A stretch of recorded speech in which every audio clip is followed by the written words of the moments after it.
Hey, this is Tom, and today on the Mini Sculpting Super Show, we're going to do the final part, part 3 of the 2008 Sculpting Archives.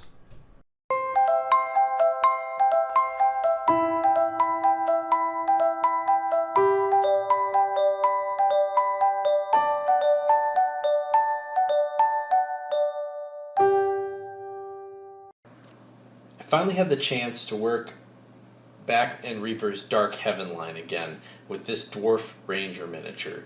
I don't recall getting concept art for this one. I might have, but I don't remember. So I'm thinking I might have kind of developed this one on my own. Pardon me if anybody knows otherwise. I'm not trying to steal credit, but I don't remember having one. I really liked how he turned out.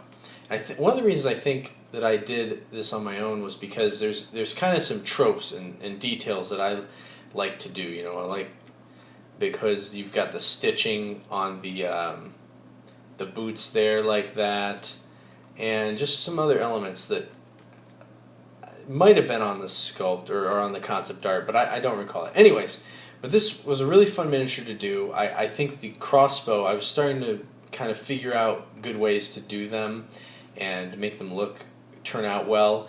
And as you can see with this figure, I believe he was a single piece cast, and again it's because you twist the crossbow up like that in order to allow it to sit more nicely in the mold plane. But this figure overall, you know, I went back, I did the whole thing in Procreate except for the weapon. The weapon is a mix of Aves and green stuff, and it turned out great. You know, I mean, you even look back at the cape where I had so much trouble with that on the Dracula miniature, and you don't see all those little pits and everything. So I really started to feel more comfortable with Procreate and was getting some great results with this miniature. I'm really glad that this dwarf turned out because, you know, I'm a big dwarf guy, and this is a miniature that I would personally like to use and play with in my own collection, or if I was a ranger in D&D and things like that. And that always gives me a great sense of satisfaction because, you know, I sculpt a lot of miniatures, and whether they're good or not, you know, sometimes you don't really care if they're in your own collections. But this is one that I really liked and would be happy to have and use myself. The Grush. This was a beast miniature that I did for DGS, and again, it was very different than anything I had ever done before. And it's funny, you look at it and you wouldn't think it would be too difficult or challenging, but it takes a long time, especially with putty, to go about doing all that fur texture. I mean, it's not, you know, you're not taxing yourself trying to get a detail to look just right, but it's just a lot of time.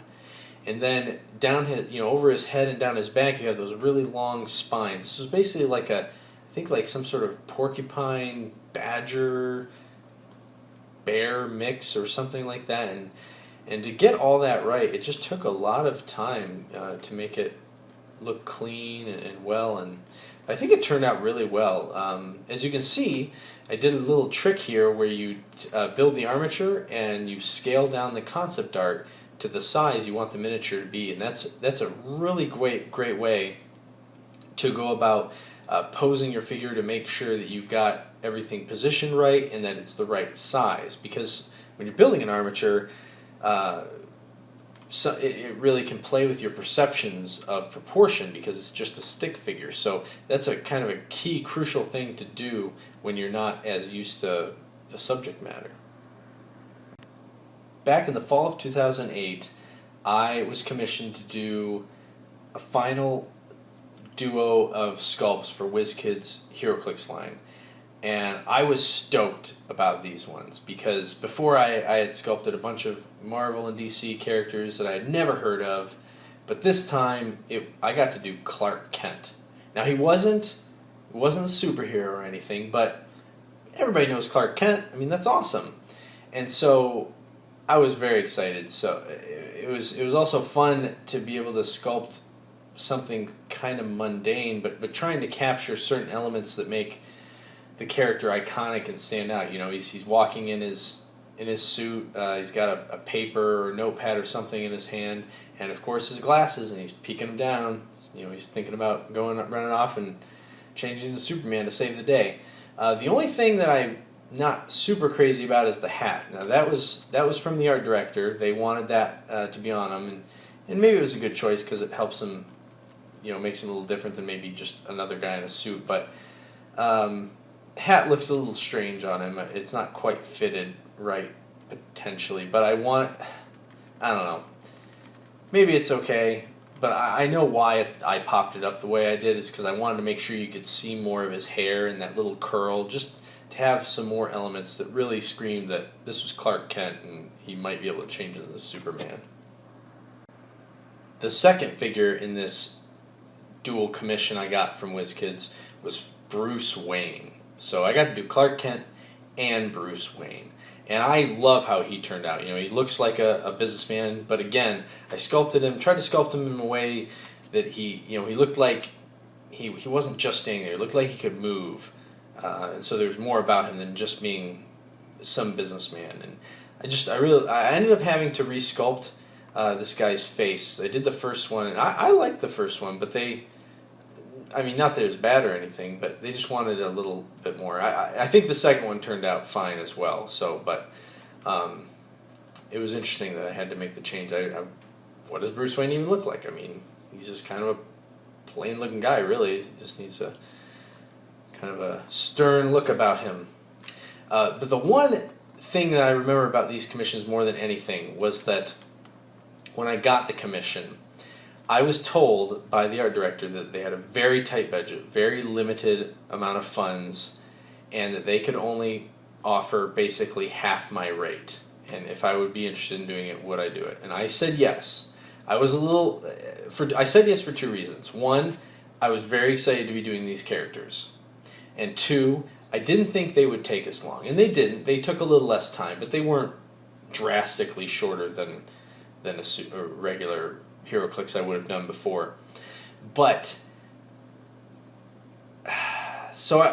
overall, I'm happy with the experience and it was good. But I did find out later, I had some fellow sculptors also be hired at this exact same time for the same project, doing some different miniatures. They were not told or asked to lower the rate, or if they were, they said no. And they asked for their rate and they got it. So even though I was very excited and happy to do these sculpts, I was a little miffed to find out that I was basically swindled to basically get my rate cut in half. This was about the time that WizKids was going through a lot of upheaval. I think they were looking at getting sold or something like that.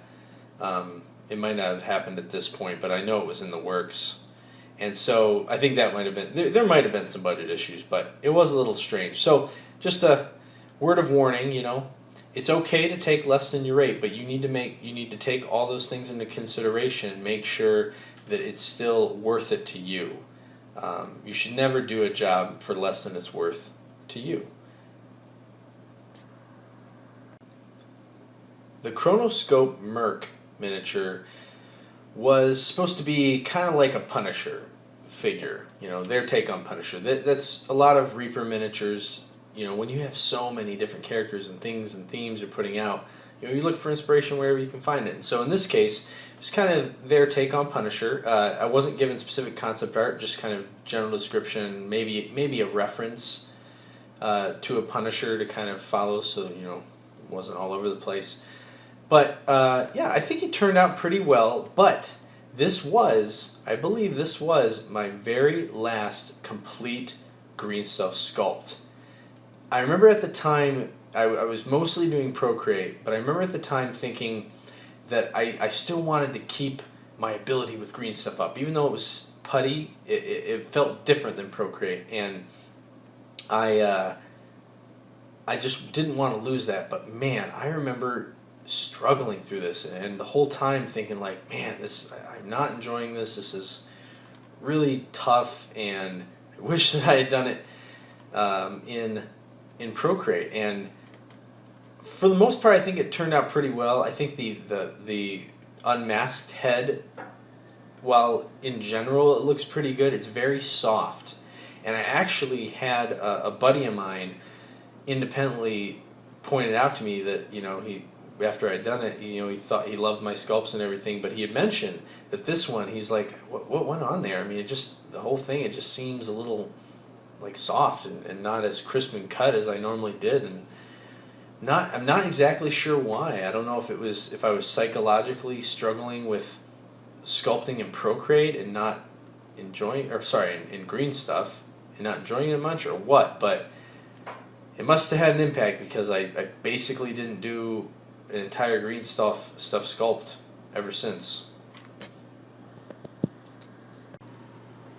I sculpted Max the Private Eye for Reaper's Chronoscope line, and I was probably more excited to do this miniature than I had any right to be, because he's kind of plain. He's just a guy in a suit, but I had been listening to so many old-time radio private eye things, and I had found this amazing podcast, and anybody that listens, that wants some dramatized radio, should find these guys. The Dakota Ring Theater Podcast. They do 2 shows, at least they did when I was listening. They do the Red Panda, Adventures of the Red Panda, and they do one called Blackjack Justice. And when Reaper Ron asked me to do a private eye, I was like, absolutely, because I was so into old school private eye stuff, and I wanted to sculpt one of my own.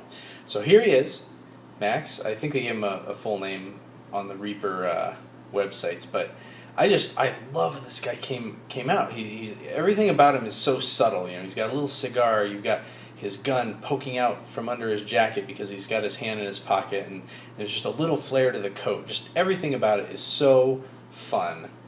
I've got to find a way to get this guy on the gaming table. Thanks again for walking down memory lane with me in the final part of the 2008 Sculpting Archives. I'll see you again soon, but until then, remember, keep sculpting.